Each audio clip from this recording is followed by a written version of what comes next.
everyone. My name is Les Velez, and welcome to the Opus interview series. Opus, the Organization for Paranormal Understanding and Support, is a 501c3 nonprofit organization founded in 1994. Our mission, simply put, is to help people having paranormal experiences. I'm the co-founder and chairman, and for more information about Opus, you can go to our website at opusnetwork.org. I am very happy and thrilled today to have Pamela Nance with me. And I tell you, she has some remarkable stories to tell you and experiences that will just blow your mind, so to speak. So who is Pam? Pam is a cultural anthropologist and archaeologist, paranormal and UFO researcher, and an explorer of higher consciousness. She first experienced unexplained paranormal and extraterrestrial phenomena in early childhood, followed by an out-of-body experience, OBE, as a teen, and a near-death experience, NDE, in her early 30s. After experiencing such high strangeness, she began research into consciousness and the survival of consciousness after death. Over a 4-decade period, she researched areas of metaphysics, quantum theory, astrology, astronomy, numerology, esoteric beliefs, religion, philosophy, and numerous other disciplines and beliefs, and became trained as a healing touch practitioner, past life regressionist, hypnotherapist, dowser, and shaman. Wow, that is an amazing, amazing bio. Thank you for being here with me today. Really appreciate it. It's my pleasure. I appreciate you having me. It's an honor to be here. So why don't we get started? How did Pamela Nance get involved with this whole phenomena? I guess, I could take it all the way back to about the age of 5. I grew up in a rural area of North Carolina, and I'd say in a very country setting, in a home that whose original structure was an 1850s log cabin. So there was a lot of history in the home. An entire family passed away there in the cabin during the 1918 flu pandemic. A mom and her 7 sons, leaving only her husband and youngest son to survive. And I think I encountered some of those folks as a child, but the area was very conducive to energy. It sits in an area close to Pilot Mountain, which is part of an ancient mountain range known as the Rodina Ridge that is billions of years old. And it was a sacred location for the Sora Native American Indians in the woodland period, which would have been around probably 1100 to 1500 AD. So a lot of spiritual activity centered around that mountain. And the cabin where I grew up is situated about 20 miles east of the mountain. And so as a young child, around the age of 5, I just always felt a draw to that mountain. I had a perfect view from the backyard, looking directly at the knob. I would encourage folks to Google it just to get an idea of what the structure looks like. But there's a knob on the very top, and it's a protected area for a special type of raven. Only a few nest in North Carolina, and that's one of the locations. So no one's allowed to climb there. It is a state park. But as a child, I could sit in the backyard and have an out-of-body experience and actually feel myself flying like a bird across the countryside, along the terrain of the land. And if you've ever had a flying dream, it would be similar to that. So I could just fly and make my way to that mountaintop and look down and see the nesting ravens. And sometimes they would fly around me. I could see the gnarled trees, bent from the wind and the rain and just the ancient structures of the tree limbs and the stones. And then I could come right back into my body. And I knew that that was something that was kind of special, that just deep down, I knew that I shouldn't share that with too many people. I almost felt like I was sneaking and doing something that I shouldn't do. But my mother, I knew I could talk to my mother about it. She she's deceased now, but she was Native American, part Native American, and of the Cherokee tribe, and Spanish Basque. And so she had a deep level of intuition, psychic dreams. She often shared stories with us kids about our great-great-grandmother, who was full-blooded Cherokee, who was a healer. She was known in the community to talk fire from burns and heal. Often, the women in the neighborhood and the community would bring their sick children to her. And along that maternal lineage, I also had two great aunts that were midwives and root doctors and herbalists and also healers. And so my mom would tell me these stories, and I knew that she had some ability as well. So I felt comfortable sharing these experiences with her. And she never told me, to stop. She never doubted me. She just said that this is probably something you don't want to talk about outside the home, that not everyone understands, and just to kind of keep it within the home. And so that's what I did. That's an amazing thing, that you had that kind of support, because in a lot of cases, people don't have that kind of support when they're going through things like that. So that's amazing. And you pointed out the fact that this ran in the family. I mean, generational experiences like that are just incredible. Yeah, I feel very fortunate to have had her as a mother and a friend. And I think I am who I am today in part because of that support. But I was able to have that experience, that flying and out of body experience, for about 4 years, I would say, from about 5 until the age of 9. But along the way, I did have other experiences in that I thought they were dreams, but as an adult and through, experiences that I've had as an adult, I now look back and I realized that they weren't dreams. But I would be in my yard at night, seeing craft in the sky and lights coming down. And I felt like the craft was there for me. And that's about all that I can remember from those very early years, just being in the yard at night, almost running from those lights because I wasn't really sure what was happening. Although there was one instance when I don't know why I was unconscious, but I was unconscious in the yard, and my dad found me. It was probably about 10 or 11 at night, and he got up to check on the kids and couldn't find me, and he went outside, and I was under this big red cedar tree. He couldn't wake me up, so he took me inside. My mom worked a second shift job as a nurse, so she was not at home. He sent a brother next door to get our neighbor, and when I awoke, I was in my bed, and my entire family, minus my mom and this neighbor, they were standing over me. And I remembered what happened. I was in the yard, and I encountered these two humanoid type beings that I had an experience with a few months earlier in my bedroom. And they were asking me, what happened?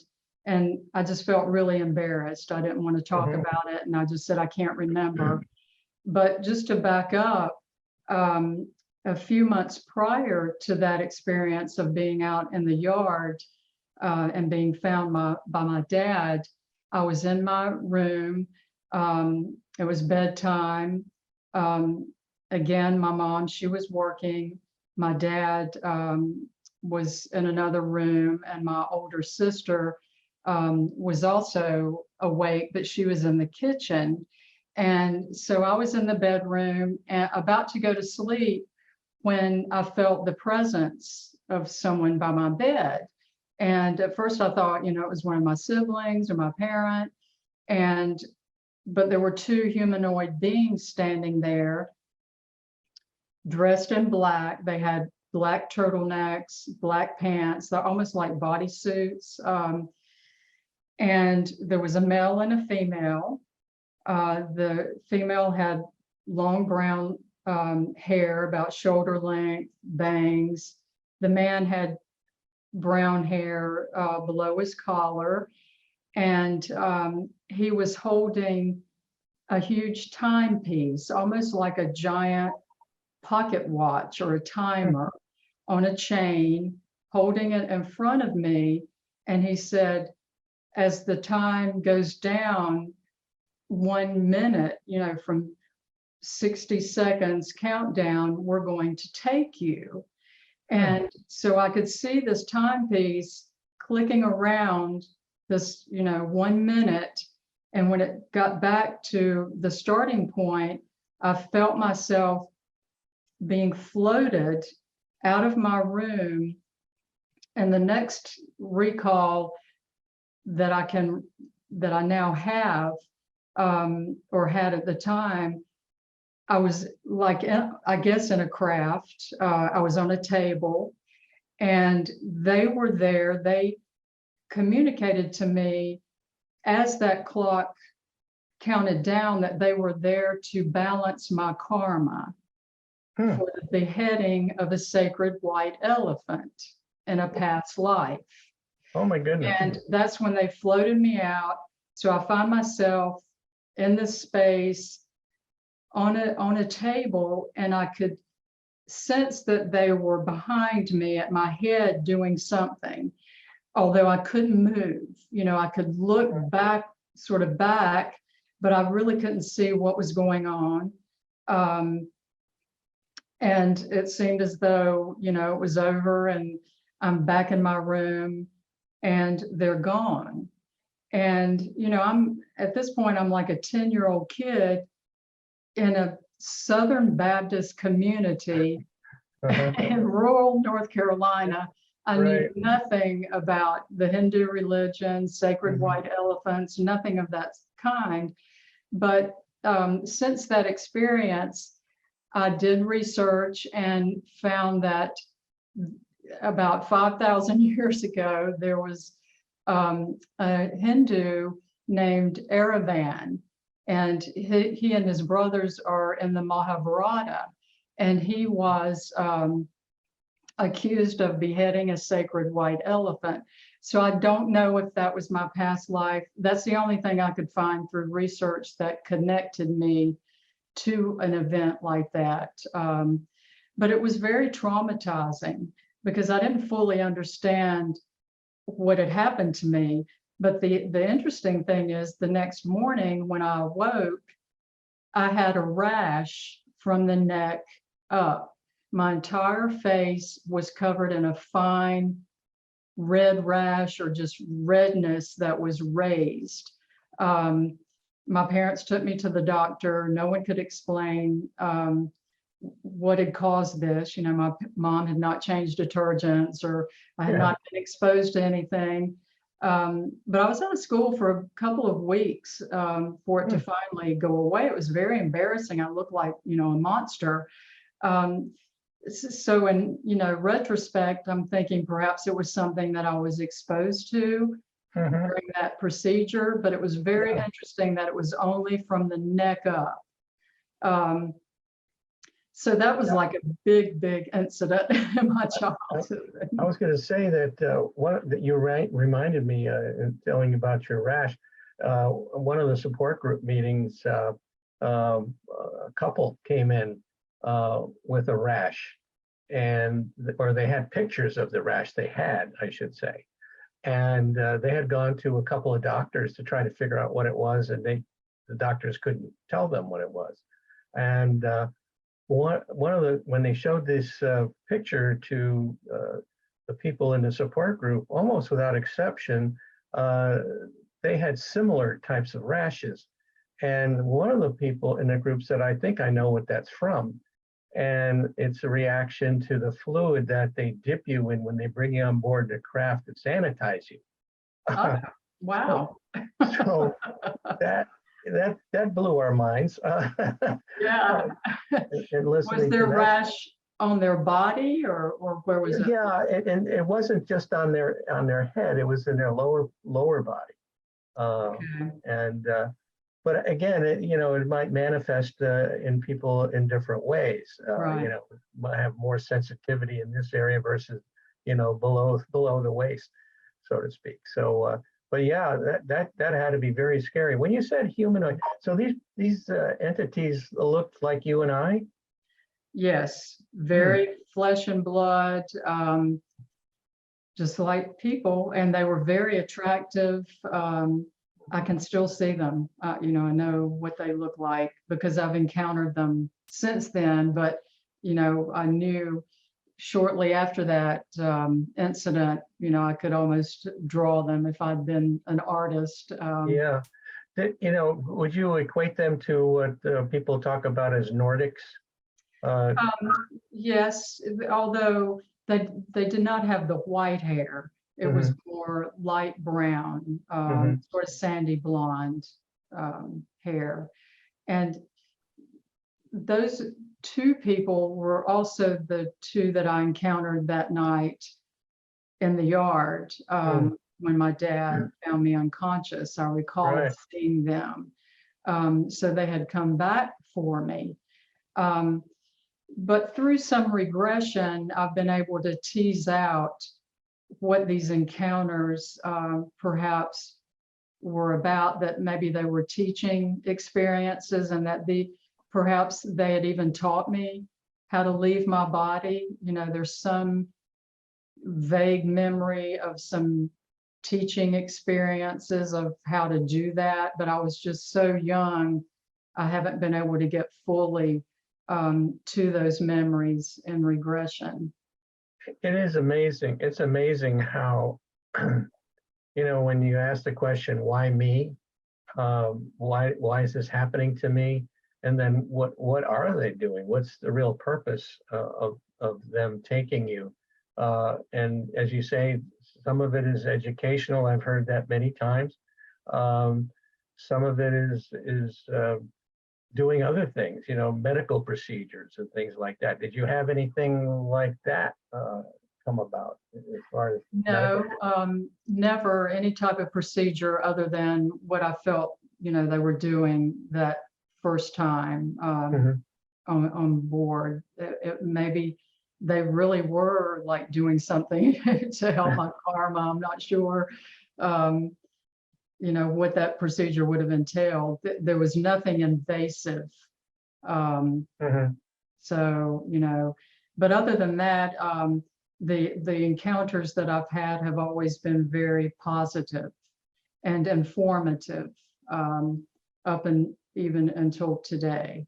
They communicate and share information and knowledge with me, and I know who they are, and I can get to that later because it all culminated kind of in 2015.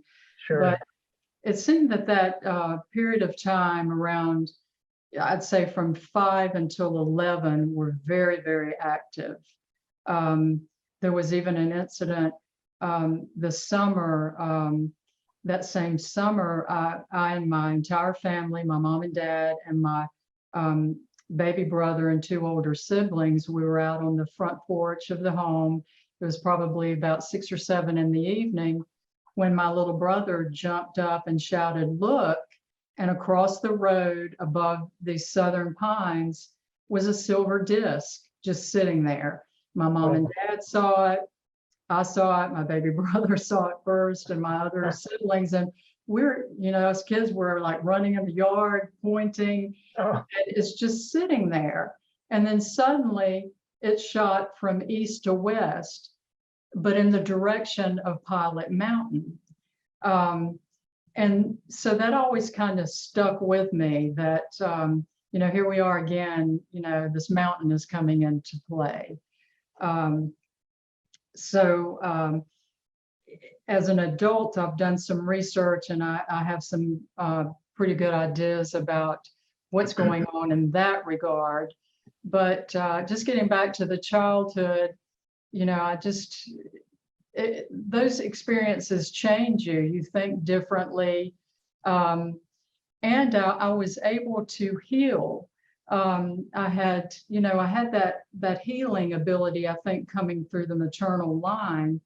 And perhaps these encounters maybe activated it as a young child, because I would work on animals, and I was very successful oftentimes in healing my own pets and neighbors' pets. And it was sort of a source of amusement almost amongst my siblings, and like, yeah, bring your cat to our sister, she can fix it. So I had this healing ability throughout my life that I've cultivated over time. But just kind of moving forward, when I was 16, I had a tonsillectomy. And in the recovery room, I had an out-of-body experience. I sat up on the table, and I sat up out of my body. I remember that. I remember sitting up, yet I could still see my body beneath me and behind me on the table. And I got off the table. I walked around the table. I was looking at myself, and I'm thinking, oh crap, I've got to get back in my body. This isn't good. And that's about as far as it went. I do remember getting back on the table and lying back down in my body. And when I woke, I was back in my room. My family was over me again, everyone staring at me. The nurse and the doctor was there, and evidently they had had a very difficult time waking me up. I think, I was a very tiny child, and maybe they over sedated me. But sure. It was a little scary, and my mom started crying, and my sister, and because they weren't sure I was going to wake up. And the only thing I could think to ask the nurse, are there mirrors in the recovery room? Because I remembered what I'd seen, and I thought, did I see myself in a mirror? And she said, no, honey, there aren't any mirrors in the recovery room. And I just, I kind of kept that to myself. I shared it with friends and eventually with my mom. So that was my out-of-body experience. And then at 33, I had a stomach bleed and had a near-death experience that was really wonderful, absolutely wonderful. Wow, tell us about that. Oh my goodness. So I was finishing up undergraduate school. It was in May, and I was due to graduate just in a couple of weeks. But I was also working double shifts at a gourmet restaurant. And of course, it's graduation time, Mother's Day, very busy. So it was an extremely stressful period in my life, trying to finish up my degree and working these double shifts. And I'd had a history of a duodenal ulcer. And so I was working a Friday night shift at this restaurant with really intense stomach pain. My ulcer was absolutely killing me, and I'd run out of Tagamet. So I was drinking milk like crazy, thinking that would calm my stomach down. Right. And towards the end of the shift, I felt sort of a pop in my stomach. I actually felt like a little pop, and the pain stopped. And I thought, oh, this is great. I'm not hurting anymore. I can finish my shift. And Right. So the next day, a friend came over. I promised her some flowers for my garden. So I was digging these plants out of my garden. And as the day progressed, I started feeling really sick on my stomach, almost like I had the stomach flu. Hmm. But my husband and I had a very special dinner that evening at a French restaurant. And we were meeting a group of 6 people. I didn't want to cancel. So, I somehow made it through the dinner. But I had some red wine that evening and duck with a cherry sauce. So when I got home, I felt really sick and I threw up, and there appeared to be blood. But I thought, I had this red wine, I have the duck with the cherry sauce. And I think sometimes when you're that sick, you try to rationalize things away. Sure. You don't want to admit that you're that sick. I even Right. called my husband in. I said, does that look like blood to you? And then I said, I had that red wine and the cherry sauce. And he's like, yeah, that's probably just Yeah. Right. So I went to bed, and about 6 o'clock the next morning, he got up to go to a local flea market. And I remember being so extremely thirsty. I just wanted a big glass of soda. So I got out of bed. He was downstairs getting ready to leave, and I just asked him to bring me a soda back when he came back home from the flea market. I turned to go to the bathroom, and that's the last thing I remember.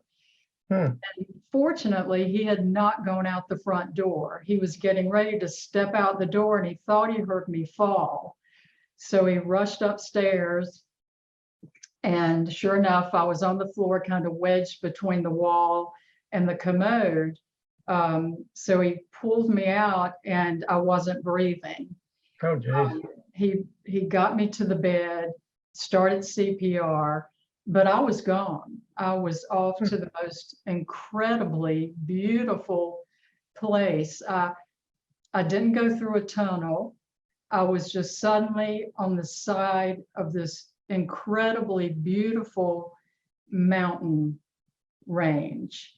And down, there was a huge green valley in front of my view. And across the valley was a snow-covered mountain range off in the distance.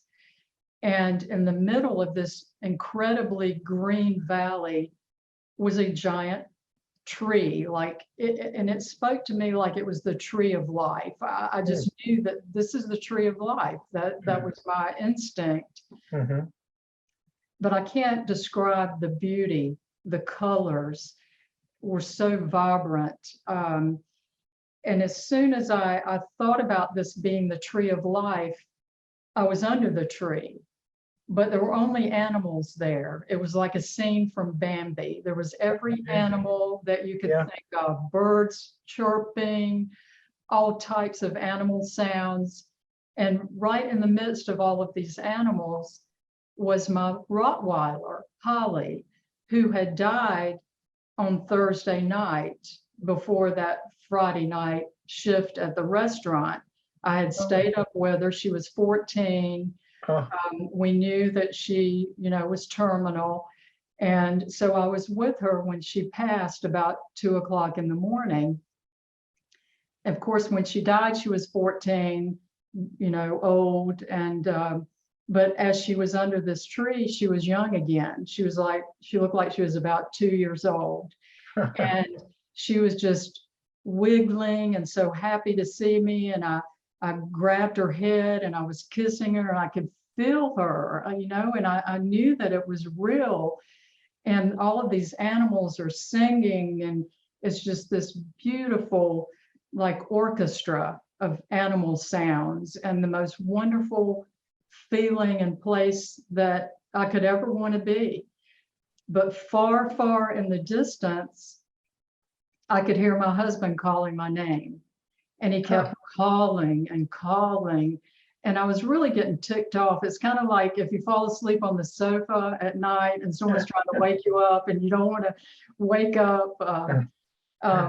But finally I gave into his name, or into his voice calling my name. And I rushed up to consciousness, and he said, "Don't move. The ambulance is on the way." And I kind of lost consciousness again, and the paramedics came. And I ended up being in the hospital for about 5 days. I was in ICU. Well, first in the ED, and they coded me twice in the ED. Wow. They finally stabilized me. I had to be transfused. I lost about half my blood volume, if not a little more. It was really touch and go. Yeah. Because it was also difficult to find my blood type. I'm Rh A negative, and none of my siblings matched my blood type, and so they had to scramble, to get blood. But they got blood, and it took a couple of days, to. It's Sure. not really just shove it back in you. It takes a while. Yeah. So, but I tell you, that what you just said, the Rh negative factor seems to be very common in people that are having experiences like what you're talking about. I've heard that. Yeah. During that time where you were in that, where the Tree of Life was in that valley, did you actually come in contact with any other types of entities or energies or anything like that? No humans, only animals. Just animals. Just animals. And okay. We've heard about the Rainbow Bridge, and I think, okay, well, maybe it was the Rainbow Bridge. I don't know where all the animals go. Yeah. Because my deceased dog was there. And maybe if I'd been able to stay a little bit longer, I might have seen other people, but maybe I wouldn't have been able to come back. So right. No, that's true. That's true.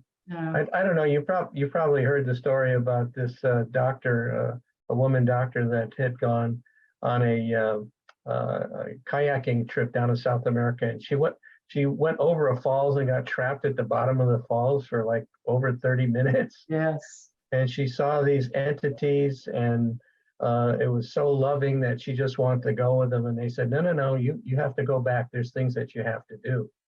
Of course, then they said something to her, which really blew my mind, that her son, who was small at the time, when he turned 18, would have an accident and pass away. That to me, I mean, you start the old brain twirling here, trying to figure out, so is things predestined in some way, shape, or form? But anyway, I digress here, sorry. No problem. I'm very familiar with that story. It's quite fascinating. I've pursued, many stories since my event of, others' near-death experiences, and of course love Raymond Moody's work and some of the other pioneers in that field. And I'd never heard a story like mine until about a year later, after my experience. I was watching Oprah, and she had folks on who had had near-death experiences. And everyone there had gone through the tunnel and seen deceased relatives and friends and so forth, except one woman. And she described a very similar experience as mine. And I thought, okay, it was a near-death experience, because people asked me after that, well, did you go through the tunnel? Did you have a near-death experience? And I was like, well, no, I didn't go through a tunnel, but I was in this beautiful place, and I'm certain it was not a dream. So that validated, for me that, okay, this is a place other people have been. And I've studied Michael Newton, Lives Between Lives, and been regressed numerous times. And I found that when I'm between lives, I'm an animal caregiver. Oh. And I also have rescued pets, and I feed wild deer and turkeys and birds and groundhogs, and I really love animals. So it makes sense that that's what I would have encountered. Yeah, exactly. But I was changed mentally and physiologically after that experience. When I got out of the hospital and came into the driveway, I immediately could see the energy coming from this like 350-year-old oak tree that we have in our front yard. It was like it was vibrating.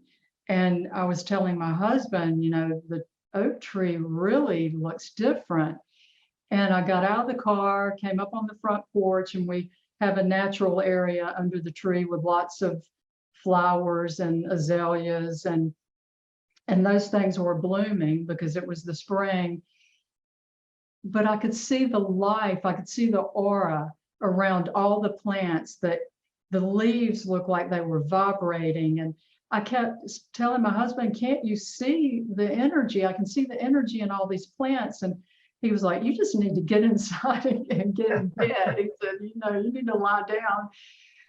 And for the longest time after that, I couldn't turn lights on without blowing the light bulb.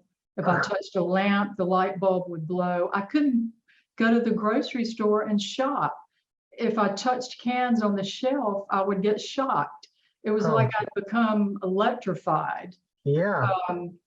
So I think it increased my healing ability. And I did have some validation for that when I worked. I'm now retired, but I had a 30-year career at a local medical university, School of Medicine. And so I did some experiments in a physics lab with a complementary and alternative medicine doc and a physicist, because they were both women, and I'd shared some of my stories with them, and they were really open-minded and into these alternative modalities. So we did some experiments with plants and, you know, control groups and intervention groups, and also Kirlian photography showed that I had this high level of energy coming from my hands. And so it was after that that I pursued the healing touch certification, because it just seemed like that was the way, you know, I was meant to go. Is that the Reiki? Reiki? It's not. Well, Reiki is a very complicated healing using patterns, you know, over the body. Whereas the healing touch, you work within the aura or the, you know, the energy field of around the person. There's very little hands-on. There is a bit of hands-on, but you work within that aura. And Barbara Ann Brennan, Hands of Light, is the person I think who sort of started that healing touch. And now there's a program, the Healing Touch International, and that's where I achieved my certification through. But the great thing about the medical university where I worked, that's where I trained. They offered that as an inpatient therapy. This was a very, you know, progressive medical center, and so I trained under the direction of a neurologist there, Chuck Tegler, who has gone on to do a lot of HIRM, high resolution encephalographic mirroring that balances the hemispheres of the brain. So he led that healing touch program, and I was able to use it on patients once I was certified. And what's the name of the organization or the facility or institution? Wake Forest University School of Medicine. Oh, Wake Forest. Oh, okay. Yeah. Wow. All right. You know, it's interesting how, you know, when you hear things, you start to come up with solutions as to what something might be called. But Wake Forest. Okay, I'm very familiar with Wake Forest. Are you? Okay, good. Yeah. Yeah, I've worked there for about 30 years, and that I've received my master's degree through Wake Forest. But just a wonderful, enlightening place to be. Well, you know, what's wonderful is to have people with those kind of credentials and backgrounds getting interested in these phenomena. And one of the things, you know, that Opus, you know, does is that we refer people to mental health practitioners, and but the one area that we still are short on is the medical community. And so we're trying to do more outreach, you know, to that community. And it's not easy. It's not easy. Finding people like yourself that have the kind of background to, first of all, understand the phenomena, but then also to be able to help people with that phenomena. And so you're doing wonderful things, and I appreciate it, and I'm sure the people that you've come into contact with appreciate it. Yeah, I think they do. And it's funny, Les, I feel as though I've been led through all of these stages in my life, and I've recognized, you know, the right path to take. I think that we can all be presented with different options and different paths to take.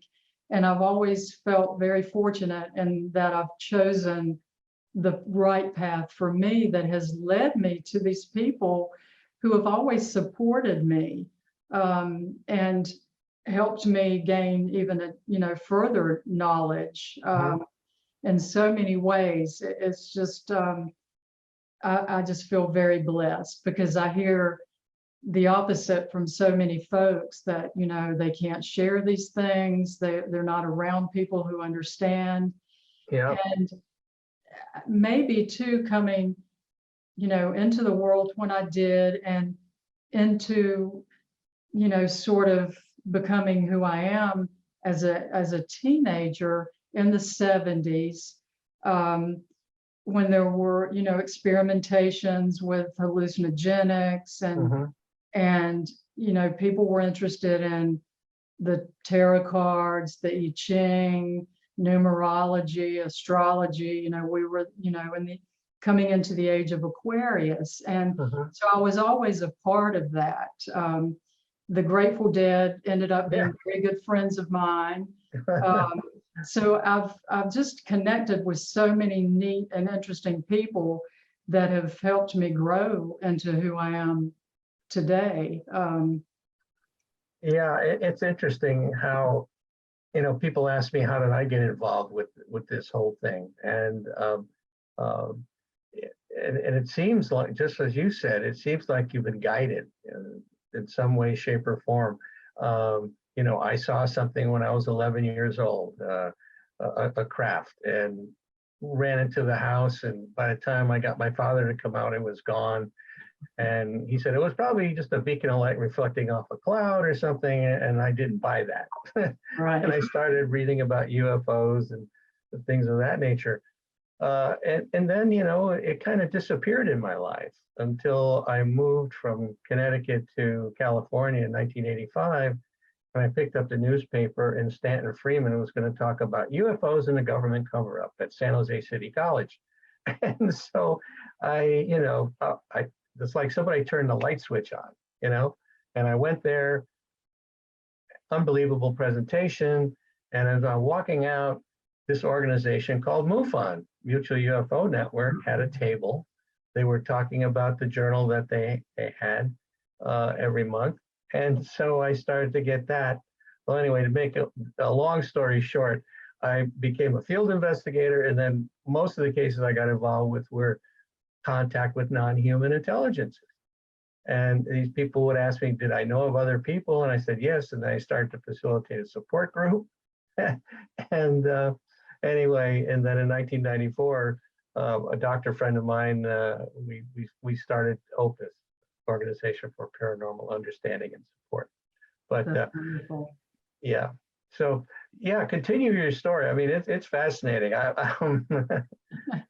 Well, you know, so you know exactly what I'm talking about when you feel that you've just kind of been led along this Yes. path, that it hasn't been that difficult. Yeah.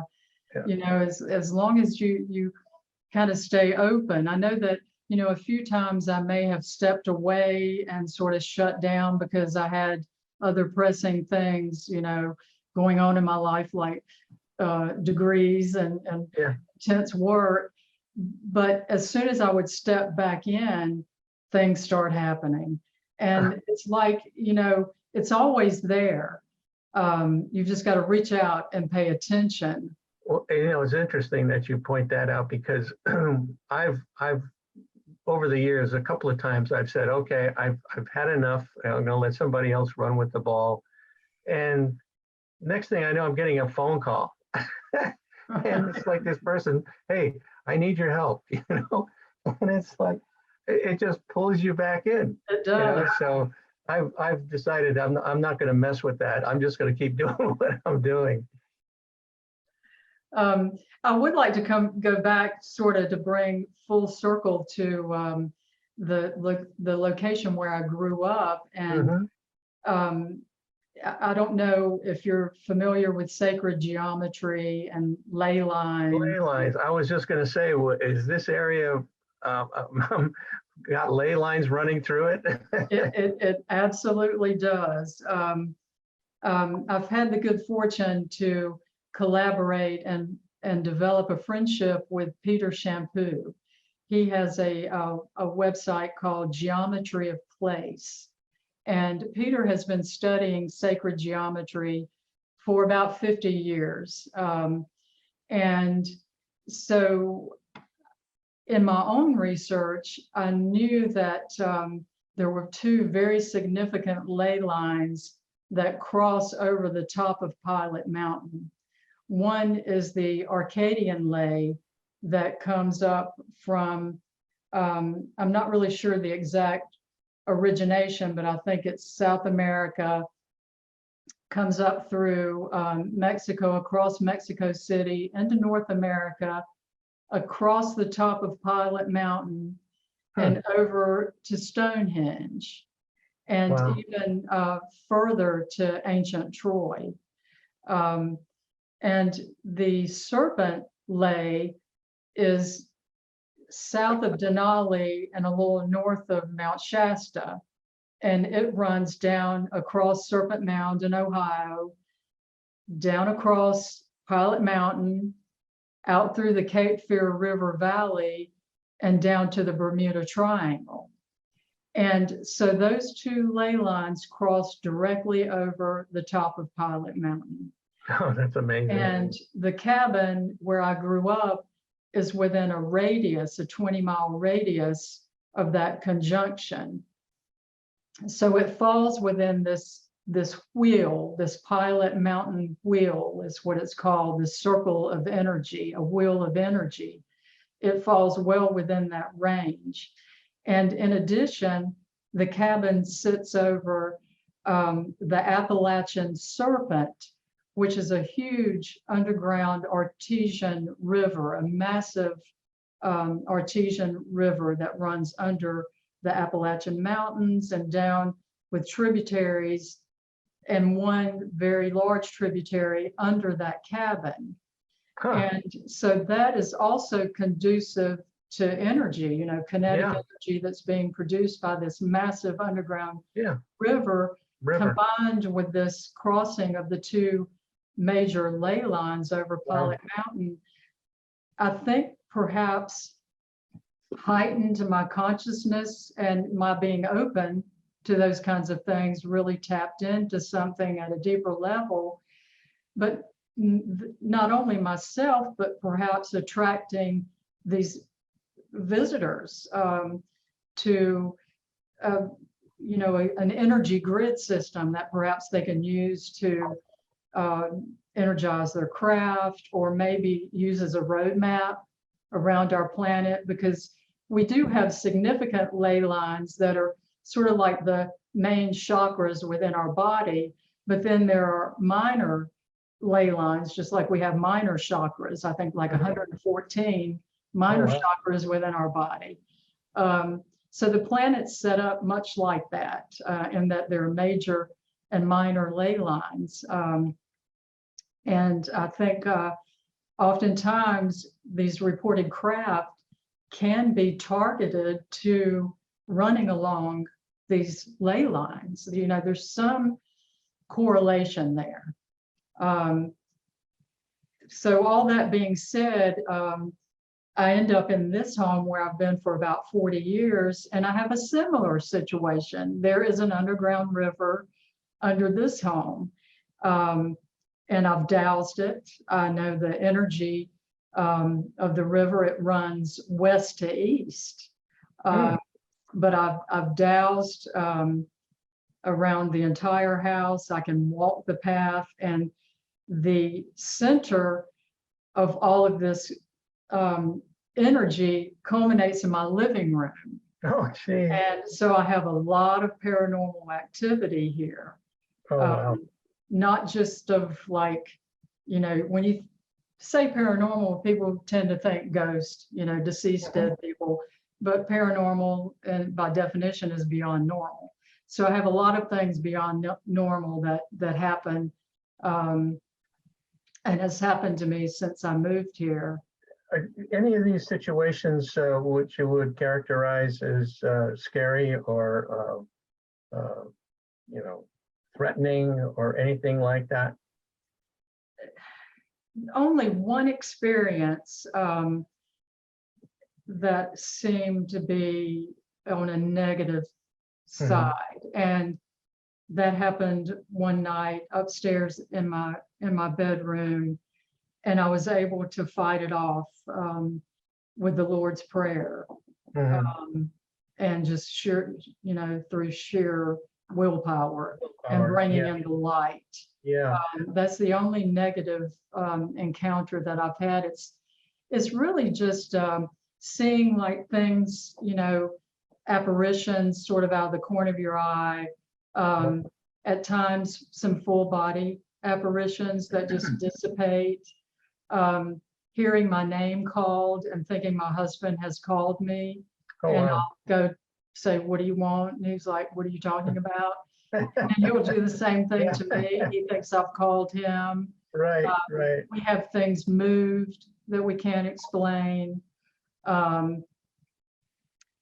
So One of the things, the reason why I brought it up, because when the conversation about ley lines, I had a member of the support group that told a story about this house that she had bought.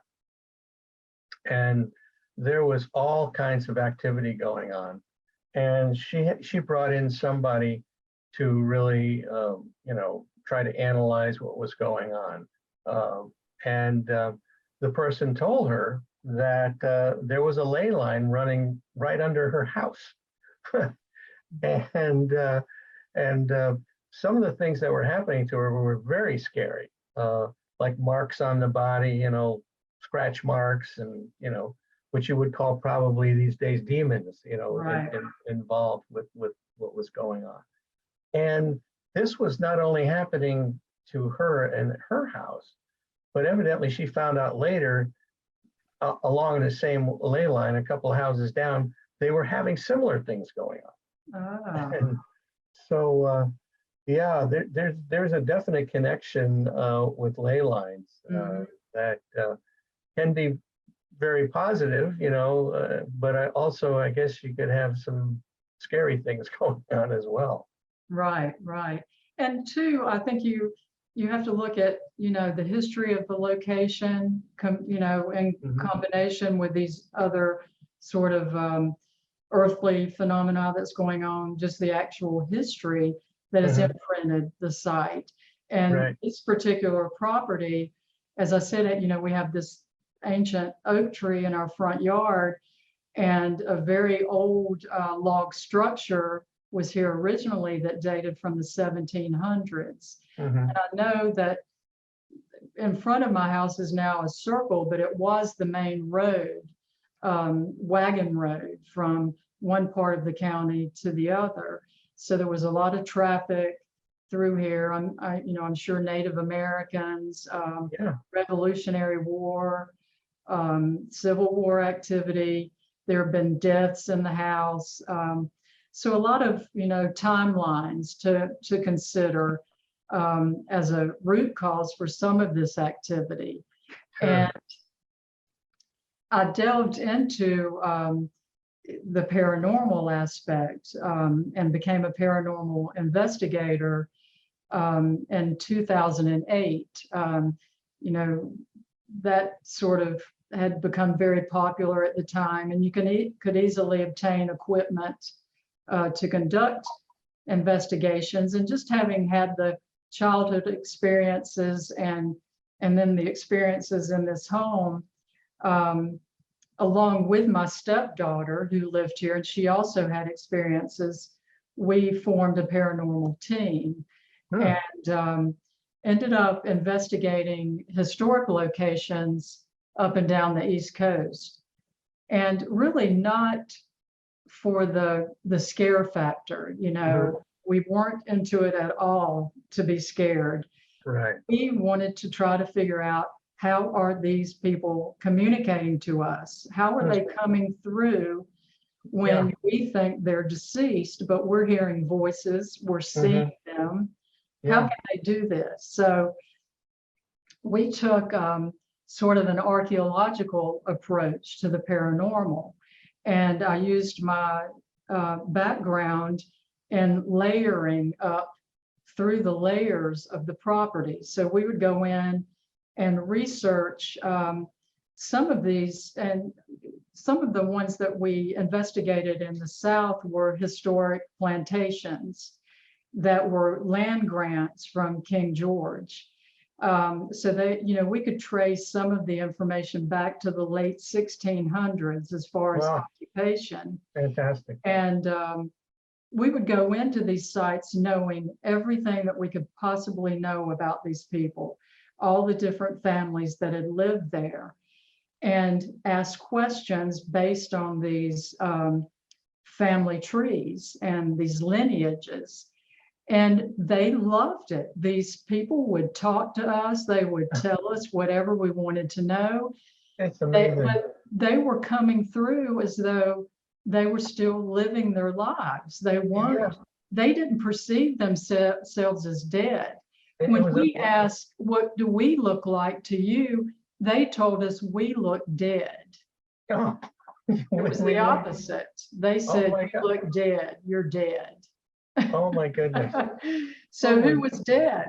Us or them? Or is it none of us dead? I don't know. It's like a parallel reality, Exactly. You got, so we realized we realized at that point, we're not talking to deceased, dead, individuals.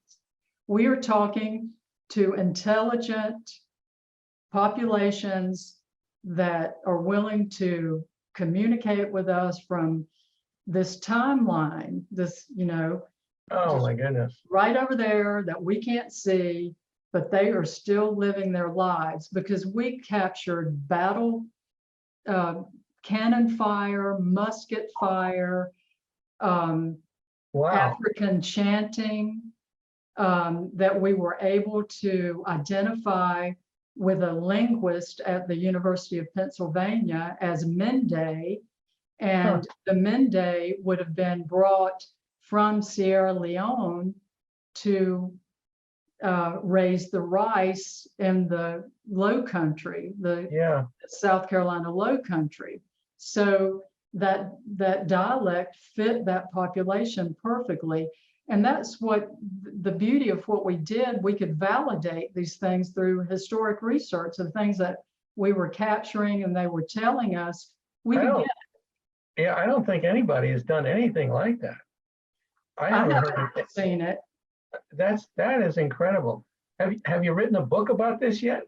I've got about 6 chapters done, but we did present our findings all over, up and down the East Coast, and oftentimes to these back to these historic locations, and one being the Wampee plantation down near Charleston at Monk's Corner, which is owned and operated by Santee Cooper. That's one of the largest power utility companies in the Southeast.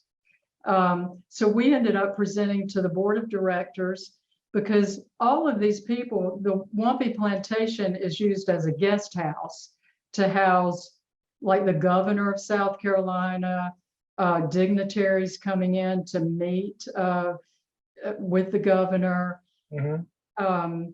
Terry Bradshaw, the football player, stayed there and left at 2 o'clock in the morning. So all of these people who have stayed in Wampy have had experiences. So we investigated that location at least a dozen times and just retrieved incredible information and solved mysteries for the management. You know, they had questions about locations on the property, and the spirits would tell us. They would tell us what these buildings were. It was amazing. And so that led us into quantum theory and presenting at Dragon Con in Atlanta in 2013 when I met Stanton Friedman. So that, you know, was just a wonderful experience. We had I bet. we had put together a PowerPoint of our best paranormal evidence that was so intelligent and so clear, and trying to tie in quantum theory as to what type of theories can we use to support this evidence. And it just blew Stanton's mind. He said, I've never seen a scientific approach to the paranormal. Wow. He loved it. And he said, you need to meet a friend of mine, Kathleen Martin. Oh, right. She has a similar background. She experienced not only sort of, extraterrestrial encounters, but also paranormal as a child and a young person and as an adult. And so he connected me with Kathleen, and that's what led me to the 2015 missing time event. So this was like a white paper that you presented in a PowerPoint kind of a way. I mean, that kind of information is so powerful, I think, and so needed in this community.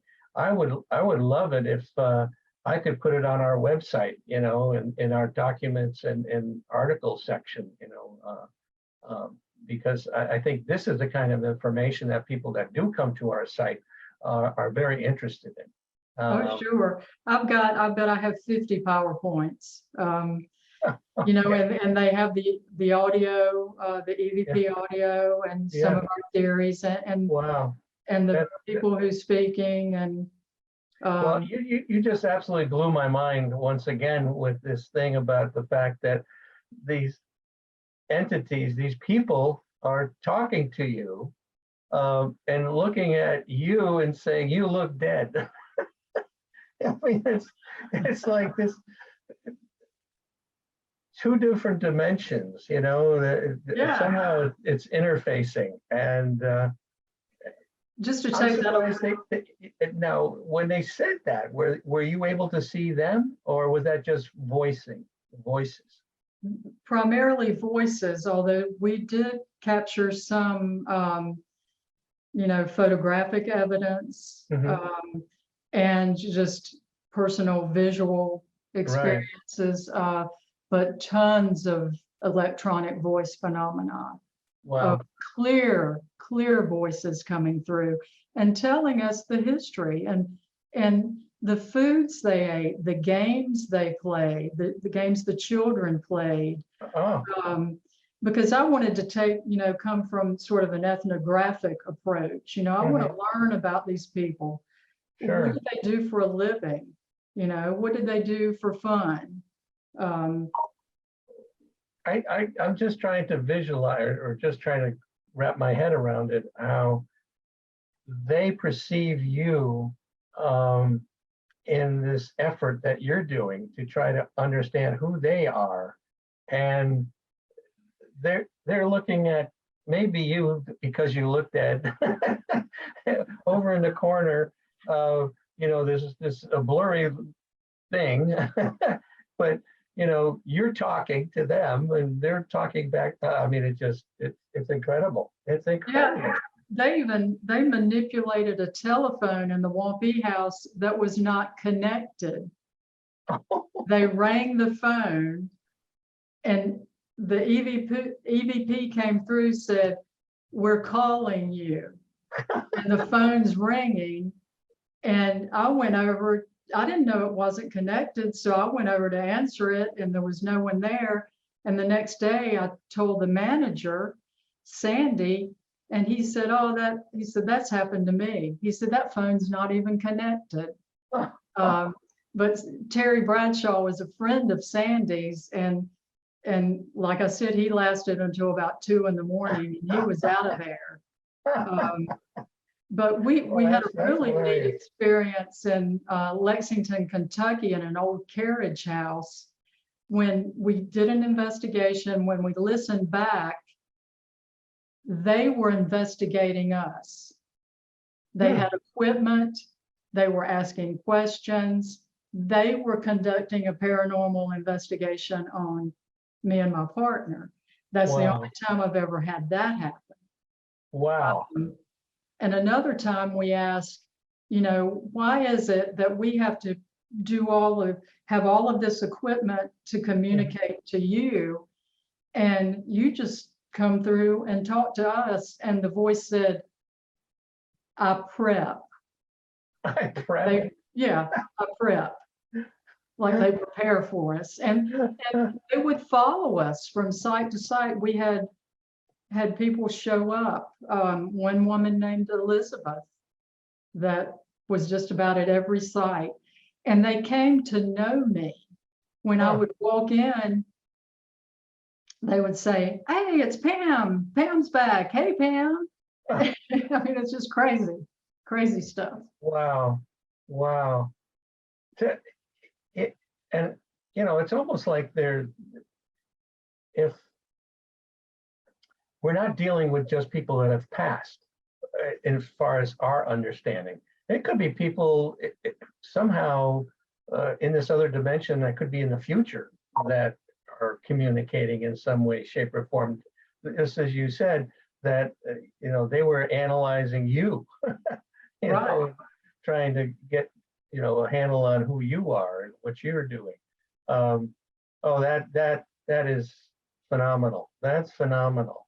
Yeah, I think we primarily tapped into what we perceived as the historic timeline, because that's the avenue we were perceiving or pursuing, the history. So, we were able to get those folks to come through to communicate. And we never actually took that future approach. That might be an interesting route to go, to try to talk to someone in the future rather than in the past. Right. Exactly. I don't know where you could go for that. Probably just your living room. Yeah, exactly. I could do it right here. That's right. You don't have to go anywhere. But they did help me gather information to keep the Pope safe when he was here in 2016. Really? Wow.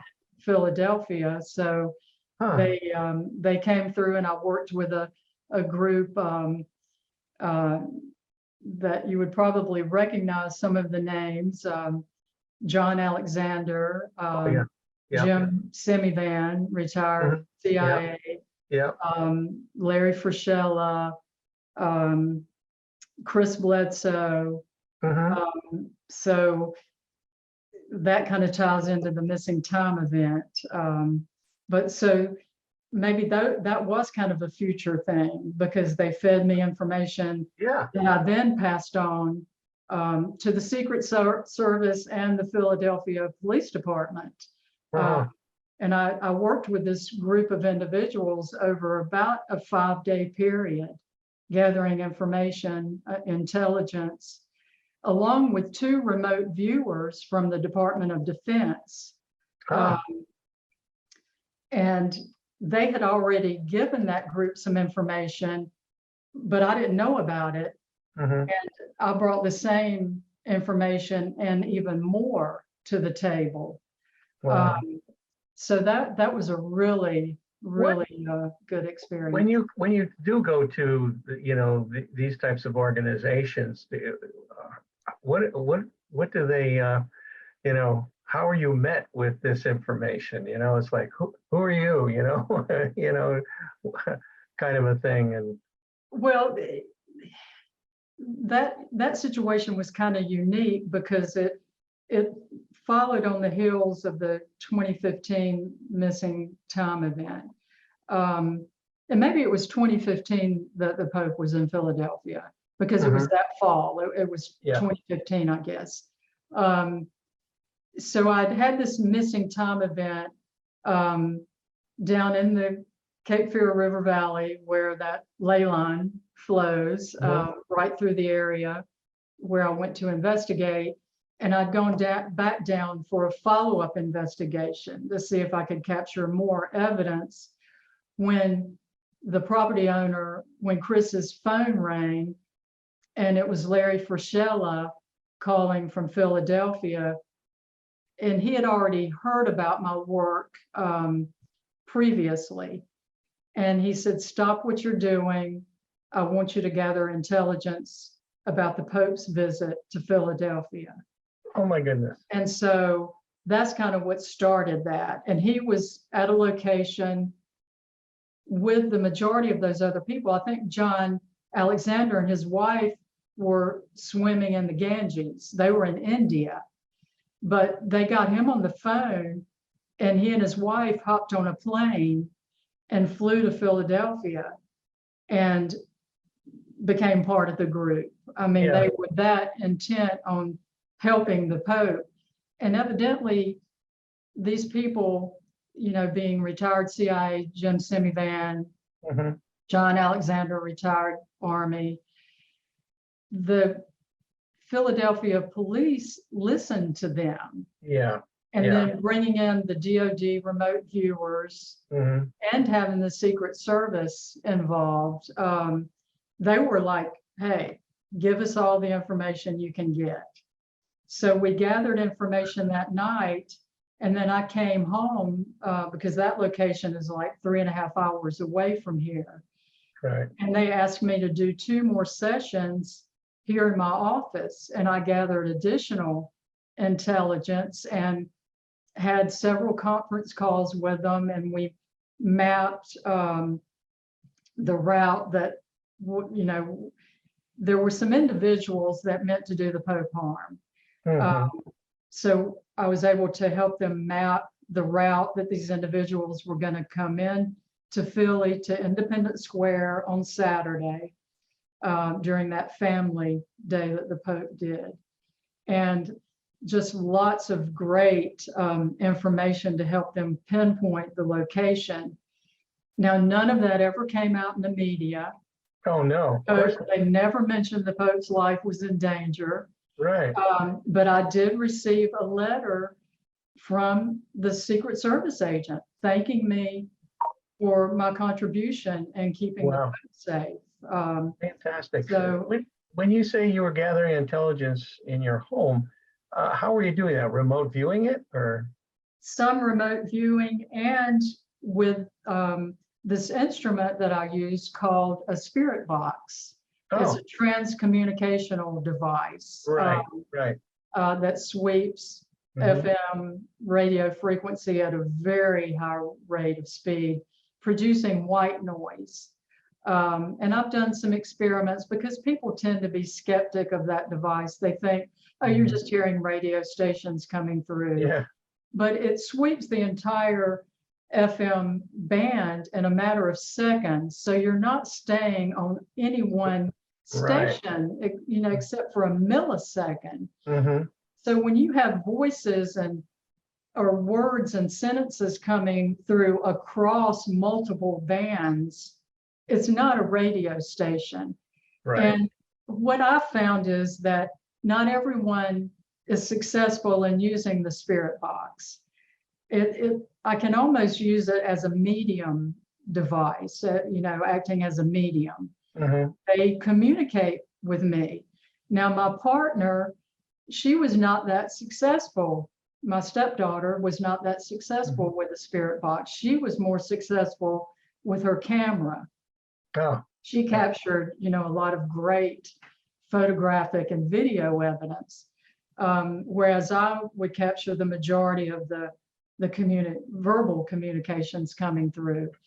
So I had the voices, and I shared that with the group and what they were saying and how these people were going to be dressed, how many there were, the road they came in on, where they were going to plant themselves, where the device was going to be placed. And I've never been to that area at Independence Square to even know that these things were there. Like there's a little lake or pond there with these duck rods, and then an underground place that you can go into the subway or the railway. I'm not sure what it is, but so I identified those things, and it was validated that there was a threat. Wow, that's incredible. That's incredible. You continue to blow my mind here, Pam. I mean, when you presented to the MUFON ERT,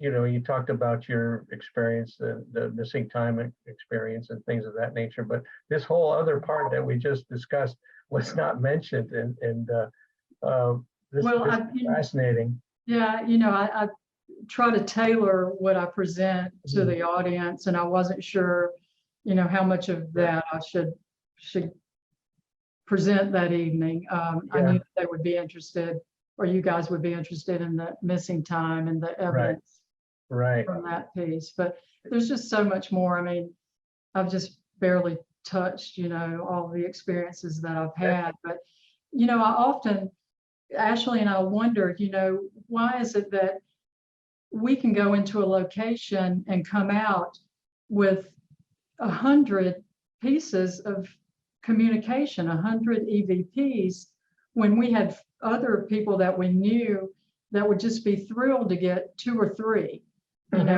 during an investigation. And so that's kind of what took us, another reason we started studying quantum theory. What is it about us that appears different to these beings on the other side or wherever they are? Do we vibrate faster? Are we brighter?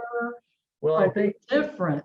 Yeah, I think that's the answer, is that you and your partner are different than other people in this paranormal field that just go in for, the shock value, if you will. And that resonates with these people on the other side. And so they're willing to open up to you and talk to you, more than these other people. So yeah, you've got a good heart, good soul, and so that's what's making it possible to do what you do. Well, so I can go to that 2015 event if you'd like. Do that. So after meeting Stanton and being introduced to Kathleen, she and I communicated by phone and email for a couple of years. And her good friend, Denise Stoner, who's also in MUFON but is a paranormal investigator herself, she had been having some activity in her home that she really couldn't explain or get to the root cause. And so Kathleen thought that it would be really neat for me and my partner to come to Denise's house to conduct a paranormal investigation. And so that was in early June of 2015.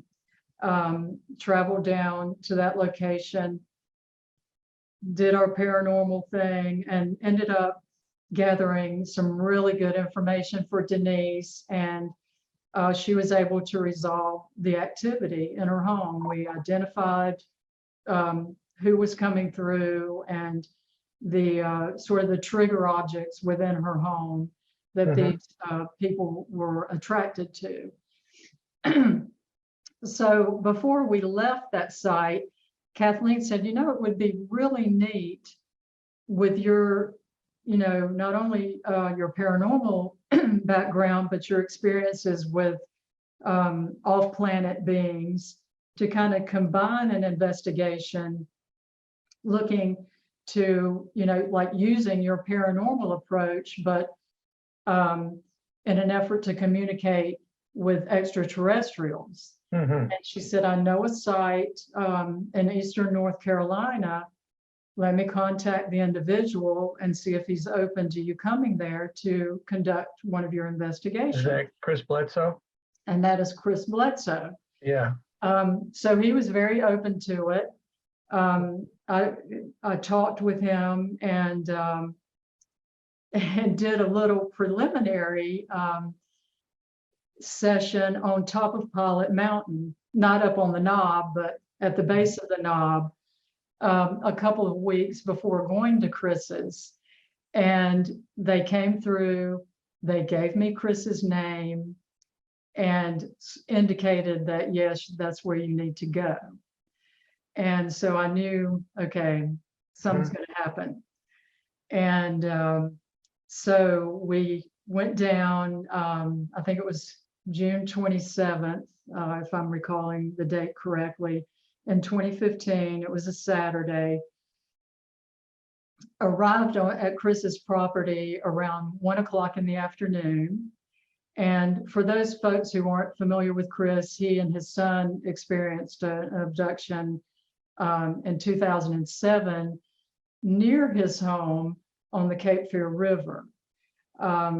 But after that event, he had had just numerous occurrences and activity happen at his home and on that property, particularly around this tree in the backyard, a catalpa tree. Grant Cameron has been there, John Alexander, numerous folks have been there and witnessed these occurrences. And so he was very excited about us coming.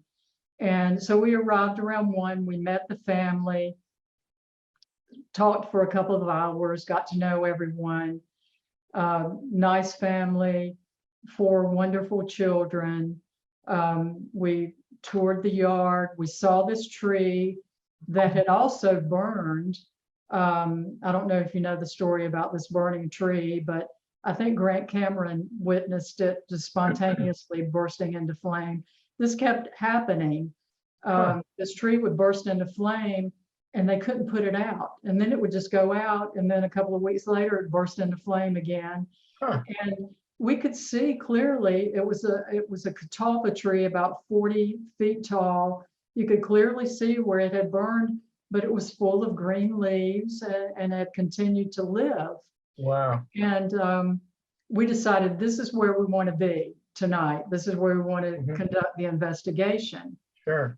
And so we had planned to go out around 7 that evening, but this huge thunderstorm pushed through. Yeah. And we didn't go out until about 10 that night, but it had cleared the air. It was a beautiful star-filled night. The moon was about 3/4 full. And we had all of our equipment and a video camera, night vision video camera, that we set up on a tripod about 15 feet behind the catalpa tree. We wanted it pointing towards the tree where we knew we were going to be investigating, just to capture, you know, any evidence that might come through, since that tree was such a point of activity. So we set up the camera. That took maybe about 9 or 10 minutes. We're standing there talking to Chris and his wife. And we then walk over. The family returns to the house, and it's myself, Ashley, and Chris. We position ourselves on the other side of the catalpa tree, sort of with our backs to the camera. And we have a great view of the moon and the stars. And we proceed conducting an investigation as we normally would, asking, you know, who's here? Can you tell us who you are? And immediately starting started to get EVPs coming through saying, we're back, we're above you, we're circling the moon, we're to the left of the moon. Just numerous things saying, hey guys, we're up here, pay attention. And so we were certainly paying attention because we could see this really bright light to the left of the moon. And I remember we're standing there and we're discussing, is that a star? It's just too bright to be a star, and it's pulsating and it's so much bigger than the surrounding stars. But we continue to ask questions and we're getting really great communication coming through, indicating that there's certainly someone up there. And pretty much the last thing I remember is this light is like coming towards us at such a high rate of speed. And the next recall I have, I'm still standing there, I'm looking at the moon, but the bright light's gone. And Ashley's next to me, Chris is next to her, and we're swaying. And I felt really sick and dizzy. And I told Ashley, I said, I don't feel well. And she said, neither do I. And then I realized I no longer have my equipment in my hands, and neither does she. And that's our primary means of communication. Right. What happened to our equipment? We had it just a minute ago when we were looking at this bright light. And I turned and our equipment is laying on the ground under the catalpa tree on this wet ground, and it's turned off. Oh, jeez. And we're just kind of dazed, and feeling out of it and really rather sick. But I thought, it's been a long day. I haven't had much to eat. We were drinking coffee earlier. I just chalked it up to being really tired and hungry. And it's just almost like we were stupid or something. We couldn't even think straight. But we turned and we gathered the equipment off the ground. Ashley went over to get the video camera and it was still running. So the video camera had not been turned off, but she turned it off. We gathered everything, went into the back of the house, and Chris's wife comes running out of the bedroom, almost frantic, asking us where had we been. And we said, we've been in the backyard under the catalpa tree. She said, no, you have not been in the backyard. It's 1 o'clock in the morning. Oh, wow. So we had gone out at 10. I felt like we'd been out there like an hour or so. I couldn't believe that it was 1 o'clock in the morning. And I'm like, you're kidding me. I've got to drive 3.5 hours back home. We weren't spending the night. So all I could think about, I need some coffee. I need to get, awake so I can drive home.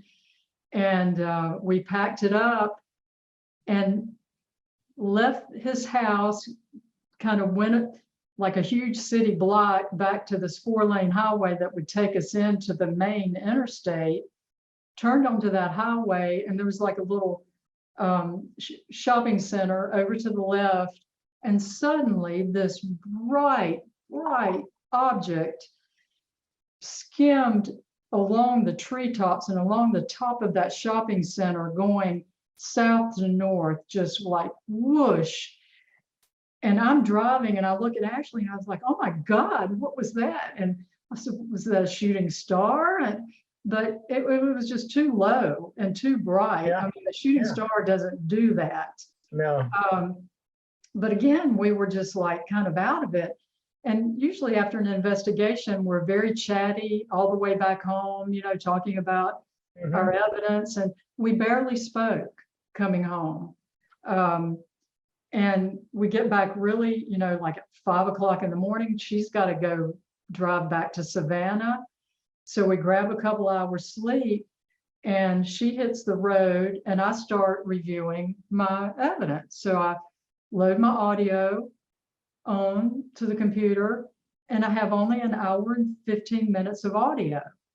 And at the very end of the audio, it's like Ashley is taking direction from someone. She says, so you want us to turn off our equipment? Oh, geez. And I say, yeah, let's do that. Let's turn off our equipment. And neither of us remember, we don't remember saying, why would we turn off our equipment? Yeah, of course not. That's counterintuitive. And so I called her, I said, something weird happened. I said, so we go out at 10, we don't go in until 1, you know, that's 3 hours, but I have only an hour and 15 minutes of recorded audio. There's an hour and 45 minutes that's missing. Yeah. I said, as soon as you get home, start reviewing. Mm-hmm. So she loaded the video on. The video camera had continued to run. Although initially, you know, I said we were out there for probably about 9 or 10 minutes when we first set the camera up. So we set the camera up, we go over under the catalpa tree, she looks back and the red light is off the camera. So she was like, oh, I just put fresh batteries in. Why is the camera drained? So she went back, replaced the battery, and you know, the video camera started recording. So she said, Pam, in those first 9 minutes, the video captures something really strange in that catalpa tree. And those are the images I shared with the ERT that night. There's a large entity sitting, he appears to be about 6 feet tall, sitting up on one of those branches in the catalpa tree, dressed in a black bodysuit, similar to the ones that, you know, individuals that I encountered, but has a very strange face, not human. And appears to have like some kind of headgear on one side of his head that almost looks like a light is attached. And there's another smaller being that materializes from the bottom of the frame and kind of scoots up a little guy and lands behind this larger being. Oh, wow. Wow. So she said that I cannot explain what's going on in this video. And I said, well, send it to me. So I pulled the audio. And this is where it gets really crazy, Liz. We somehow overlapped ourselves in space and time because, so we're out there, we're setting up the video camera. We're talking about, okay, we're going to investigate under the catalpa tree. We're talking to Chris and his wife, and you can hear us move away from the video camera. I've started my spirit box. You can hear us begin to ask questions, but at the same time, you also hear audio of what sounds like a loud hum or roar come in. And this, then Ashley, I think, says, we're back. And I say, the craft has landed. And then this almost robotic voice says, step out. And Ashley again says, we're back. And she says, oh crap, I don't want to come back. And I said, look, there are people looking out of the windows. And so it's like they brought us back into this earlier timeline. I can't explain it. I cannot explain that piece of audio. Because we're also under the catalpa tree investigating. But then additionally, you know, after she replaced the battery, that video camera continued to run and record during the missing time event. And that's when we get very clear audio, at least 50 pieces of audio of, and I can pull that transcript because it's just some really incredible stuff of them saying, we're here picking up, they're out back, they are looking up now, they can see us, they've seen us, call them while they're looking, don't change positions, we'll get them, get upwind, do we want to take them, they're breathers. We take them, okay, go, get them together, get them up to the craft, let them come up first. We have got them, we took them, good.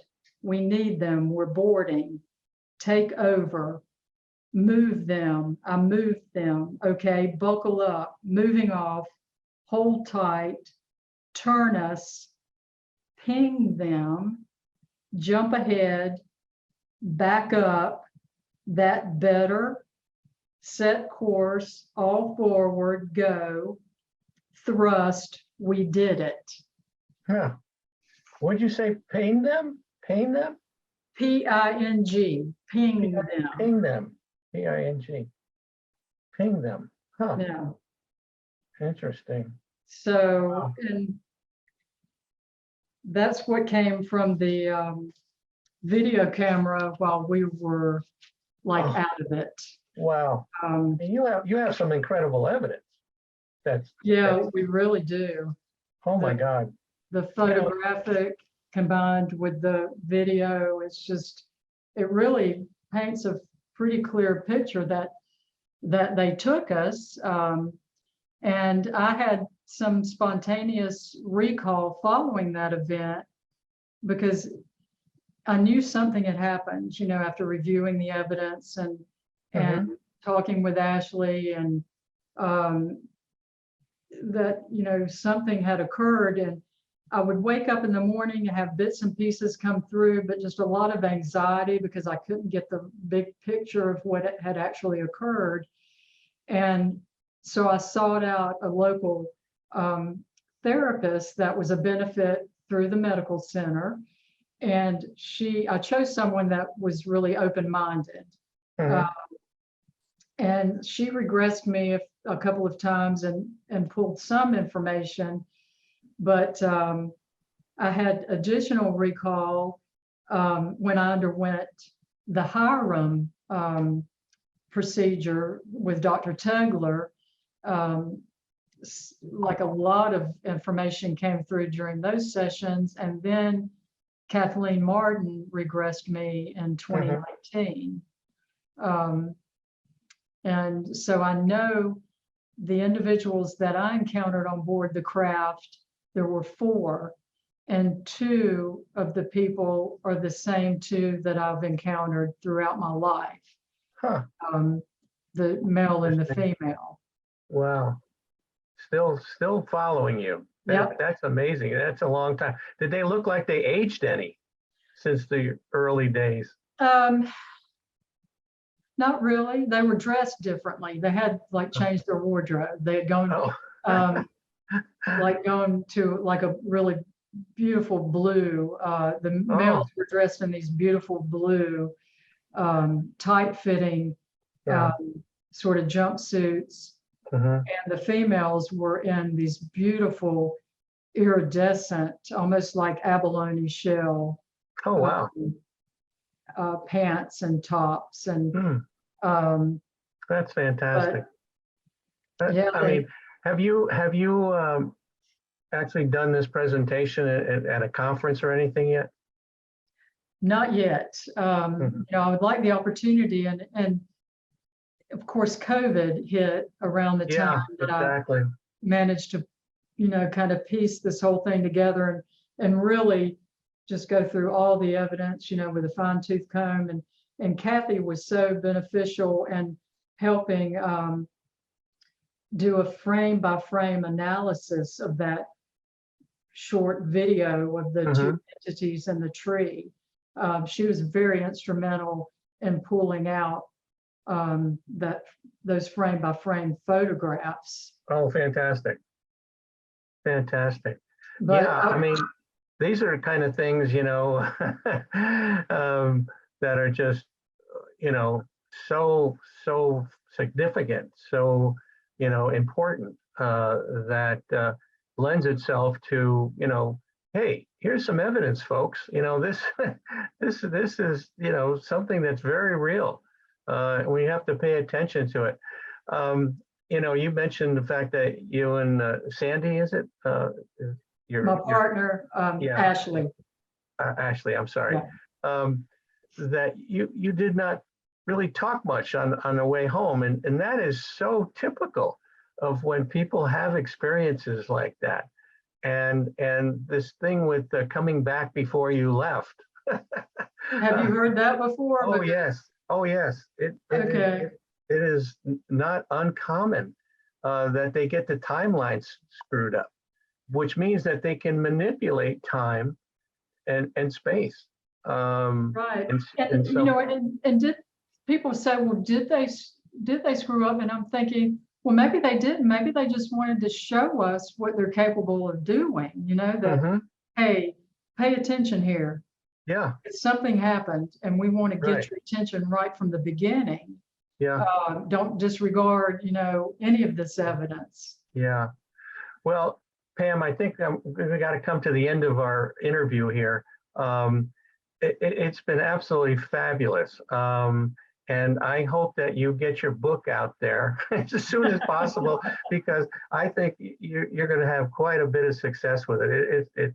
The stories that you tell, the experiences that you've had are just incredible. And so I can't thank you enough for being with me today. And It was my pleasure. And I would like to let the audience know that I have a lot of my evidence posted on my website. If they want to go in and look at a couple of videos that I put together of the missing time event, and also have a lot of EVPs, and one tab that identifies the beings that I encountered. yeah, what is your website? Can you give people your website? Sure. PamelaNance.com. Oh, very simple, very easy. Okay. Well, thank you. I thank our listeners. And, just a little bit of an ad here. Opus is a nonprofit, so we depend on donations. So if you have the urge to donate, we would appreciate it. And thank you again, everybody, and have a good rest of the day.